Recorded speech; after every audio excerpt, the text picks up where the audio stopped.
Olá, eu sou o Eduardo Moreira, eu tenho um canal do YouTube, é muito fácil, é Eduardo Moreira. Mas eu queria convidar você para assistir esse vídeo aqui no 247. E é claro, se inscreva lá no meu canal e aqui também no 247. Olá e bem-vindo a mais um vídeo aqui do nosso canal. A todos vocês que são novos aqui no canal, fica o convite sempre para clicar rapidamente antes da gente entrar no assunto aqui no botão para se inscrever, né? Em inglês subscribe, né? E se vocês já fazem parte do canal, nunca custa dizer que aquela notificação é super importante estar apertada. Cada vez menos os vídeos estão sendo entregues organicamente para as pessoas, a não ser que elas peçam. Então, se você já faz parte aqui do canal, clica ali naquele sininho de notificações para você receber o aviso sempre que tiver um vídeo novo no ar. A conversa hoje é sobre um tema que tem sido muito repetido como mantra pelas pessoas que defendem essas políticas chamadas neoliberais, né? Que são essas políticas mais, vamos chamar assim, pró-mercado. Eu não gosto de usar essa palavra que fica parecendo que as políticas progressistas abominam o mercado, né? Nos países progressistas não existe a tal figura do mercado, e é mentira. Se você for ver, vários países que têm políticas extremamente progressistas são países que lideram até rankings, né, de liberdade econômica e etc. E algumas pessoas veem uma contradição nisso. Não é só a questão de você ter um país que respeita a presença do mercado, faz com que os mercados fluam de uma forma eficiente, sem desperdícios, né? Mas ao mesmo tempo você entende que aquele Estado existe para o bem-estar social de todos, para fazer com que todos possam ter oportunidades, todos possam ter possibilidades na vida, e quando essas possibilidades não são oferecidas, o Estado tem que intervir, né? Uma palavra que as pessoas têm meio que medo assim, mas tem que estar presente e cumprir o seu papel.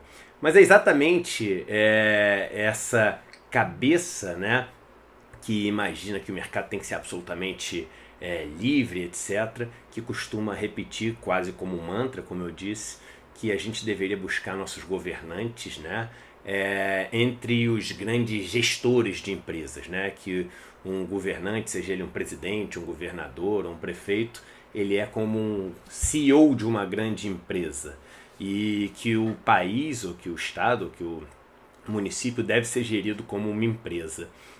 Muito aquela história do um gestor, e isso assim, é um grande erro imaginar que um governante deve ser como um grande CEO e o país deve ser tocado como uma empresa. E tem muitas coisas erradas nesse raciocínio, né? Como existe também um erro muito grande naquelas pessoas que dizem que um país é como se fosse uma família, e sobre isso a gente já até gravou um vídeo em maio do ano passado, uma conversa com Pedro Rossi, uma conversa muito boa, e que se vocês não assistiram vale a pena ir lá, em maio do ano passado, uma conversa minha com Pedro Rossi. Mas hoje vamos falar sobre esse mito de comparar o Estado a uma empresa, né? E o governante a um grande CEO. A primeira grande diferença é que nas empresas o principal elemento que existe é o da competição, onde uma empresa ganha e as outras empresas perdem, né? Até aprendi muito sobre isso recentemente, né, com meu amigo João Paulo Pacífico, esse um grande empresário, e que fez uma palestra falando sobre os jogos finitos e jogos infinitos, né? O objetivo de todo jogo finito, um jogo que acaba, né, é você ganhar e os outros perderem. Esses jogos de tabuleiro são assim, jogos de cartas são assim, jogos numa competição olímpica são assim. Só que existem os jogos infinitos, onde o objetivo não é ganhar e os outros perderem, é o jogo nunca acabar, é aquilo sempre poder continuar existindo, por isso o jogo infinito, né? E um governante deveria tocar, né, um país, ou um estado, ou um município, como você toca um jogo infinito, né? Porque o objetivo é fazer com que aquela sociedade perdure fazendo com que as pessoas que vivem nessa sociedade possam se perpetuar, né? Através de seus filhos, netos, bisnetos, tataranetos, com qualidade de vida, com muitas possibilidades, com dignidade, e não como uma empresa que existe para o seguinte: olha, nosso objetivo é conseguir um lucro muito grande, é ganhar dessas nossas competidoras e chegar no final desse nosso jogo de tabuleiro aqui como uma grande vencedora. E o problema é que quando você começa a tocar um país assim, como se estivesse tocando uma empresa, como um jogo finito, você tem uma dificuldade muito grande de entender que o objetivo de um país é que todos ganhem, né? Todos devem ser beneficiados pelas políticas públicas, pelas medidas que um governante toma. E quando eu digo todos, são todos mesmo. Numa empresa isso é muito diferente, né? Porque numa empresa você pega as pessoas que estão indo mal ali na empresa, você demite, manda embora aquelas pessoas. Você pega algumas pessoas que não têm o perfil daquele negócio que você está fazendo e você manda embora, demite. Aí você deve estar pensando, pô, o Eduardo está falando isso. Eu estou sendo assim realista, como funciona o mundo capitalista. As pessoas agem assim nas grandes empresas. Só que no país você não tem o direito, né? Nem que você não deveria, você não pode de jeito nenhum fazer isso. Não tem aquela pessoa que não tem perfil de ser brasileiro, não está indo bem, etc. Então essa pessoa vamos mandar embora do Brasil. Isso não existe. E aí você deve estar pensando, pô, mas é mais ou menos o que eles fazem nos regimes autoritários. Exatamente, né? Regimes extremamente autoritários, cruéis, etc., tratam um país como se fosse uma empresa. Eles demitem aquelas pessoas que não interessam, exilam, mandam embora, matam, exterminam, né? Por isso que a gente vê no Brasil, olhando historicamente, o extermínio da população indígena, o exílio de pessoas que pensavam de outra maneira, as pessoas tocando o país como tocaria uma empresa capitalista, né? Uma empresa que está ali disputando para ganhar no seu nicho e para beneficiar só aquelas pessoas que estão lá em cima no poder daquela empresa. E isso é um problema enorme. Isso é um problema enorme, né? Você gerir um país da forma como você iria gerir uma empresa, trocando, pensando como descartáveis, desnecessárias, piores, as pessoas que não têm aquele comportamento ou aquela performance que você gostaria e beneficiando um grupo muito pequeno. Porque uma empresa faz isso, né? Uma empresa ela acaba beneficiando aquelas pessoas que estão lá em cima na empresa e essas pessoas lucram com um trabalho que acaba sendo, as pessoas também não gostam dessa palavra, né, mas explorado de uma grande massa de trabalhadores que está lá embaixo para beneficiar essas poucas pessoas que estão em cima. Um país que é tocado como uma empresa, né, e quando a gente coloca os empresários para tocar um país, a gente está correndo esse risco. Um país, o governante acaba fazendo isso, beneficiando um pequeno grupo em cima, explorando um grande grupo embaixo, exatamente como faz uma empresa. E a gente acaba achando que temos que colocar as pessoas no poder que são os grandes empresários. Olha que loucura o que a gente está fazendo, né? A gente está estimulando um país que protege um grupinho pequeno de pessoas que está na diretoria do país, né? Que está nos cargos mais altos do país, quando deveria ser exatamente o contrário, né? O país deveria se preocupar com aqueles que estão ficando para trás, com os mais pobres, com aqueles que não têm oportunidade, esses que nas empresas são mandados embora. Segunda coisa, que o objetivo de uma empresa é maximizar o seu lucro. Essa é a variável que você tem que maximizar. Quem já fez engenharia aí, lembra que quando a gente tinha aquelas equações diferenciais, você tem que escolher a variável que você vai maximizar e fazer a derivada em relação a essa variável e achar o ponto de máximo ou mínimo, né?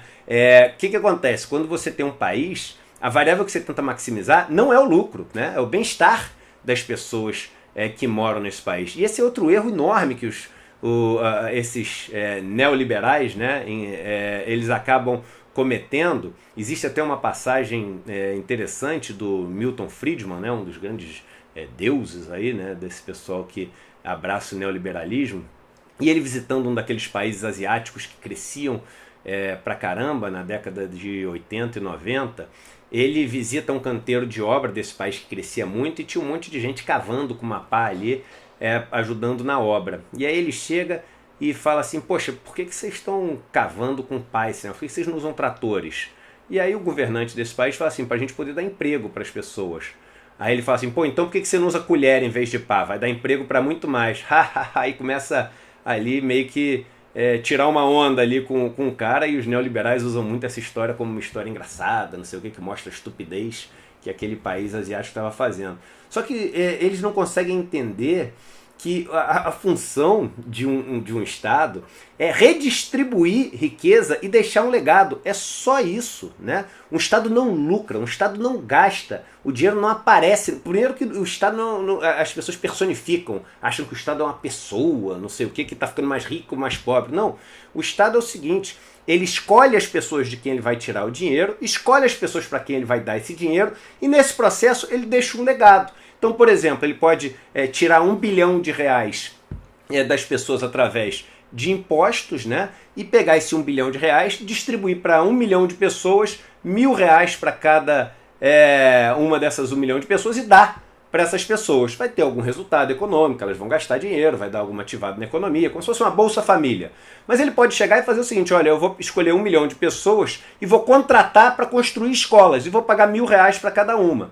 Os R$1.000 vão continuar chegando, né, nesse 1 milhão de pessoas, só que em vez de não ficar nada nessa primeira fase do processo, onde o dinheiro vai parar nelas através do Estado, ficam uma escola, várias escolas construídas aí nesse processo. Ou seja, você redistribui o dinheiro de onde tirou esse 1 bilhão e para onde foi esse 1 bilhão, e deixa um legado, que são escolas, etc., para as pessoas que moram nessa sociedade poderem usufruir. Então, um bom governo é aquele que consegue redistribuir bem esse dinheiro e deixar um bom legado. Por isso que o ótimo não é nem o trator. O problema do trator, você não redistribuiu riqueza nenhuma, parou só na mão do dono da empresa, né? Ficou um legado, mas você não redistribuiu nada. Nem fazer com colher, porque aí você redistribuiu tudo e não ficou legado nenhum. O ótimo é mesmo a pá, né?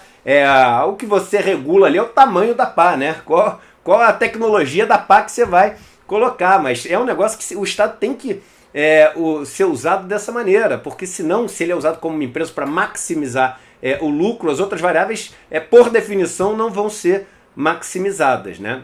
Então isso é um outro erro muito grande que as pessoas que imaginam um Estado como uma empresa cometem. As pessoas podem dizer, mas realmente é um jogo sim de competição, porque compete contra os outros países, e tem esse jogo entre os outros países, mas isso é uma variávelzinha só do problema. Para vocês terem ideia, se o quanto você exporta, ou seja, o quanto você consegue ser competitivo com o resto do mundo, fosse a variável a ser maximizada, né? Você pega, por exemplo, Botsuana, as exportações são 40% do PIB em Botsuana. Na República Democrática do Congo, um dos países mais pobres do mundo, né? Você tem que as exportações são mais ou menos 100% do PIB, né? Enquanto isso, na China são menos de 20% do PIB, né?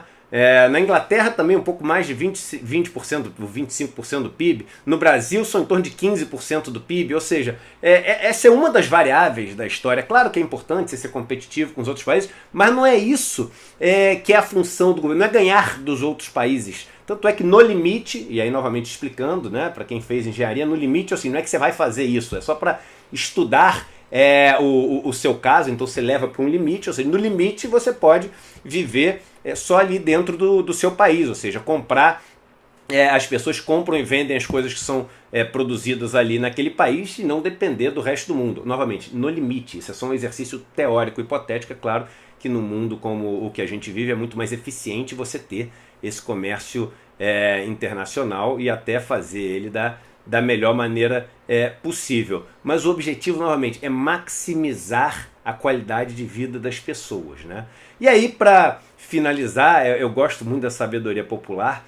Outro dia eu peguei um táxi aqui em São Paulo, e aí o taxista falou assim, olha, você sabe por que esse moço que a gente elegeu aqui como governador, ele não vai dar certo? Porque ele fica falando essa história de que é gestor, que o Estado é como se fosse uma empresa e etc. E eu vou te falar qual o grande problema. Ele se achando gestor, ele acha que todos nós estamos trabalhando para ele, que é assim que funciona o patrão da empresa. O que ele não entendeu ainda é que quem trabalha para a gente é ele. Ele que está sendo contratado para trabalhar para a gente. E é isso. Você ser um governante é servir, cuidar, ver quem precisa de auxílio, quem está ficando para trás, reequilibrar possibilidades, oportunidades e maximizar a qualidade de vida, desenvolvimento humano. Isso é o que a gente deveria buscar, e não um CEO para o nosso país. Nosso país não é uma empresa, é uma comunidade, é uma nação que a gente deveria cuidar com muito carinho. Um abraço e até o próximo vídeo.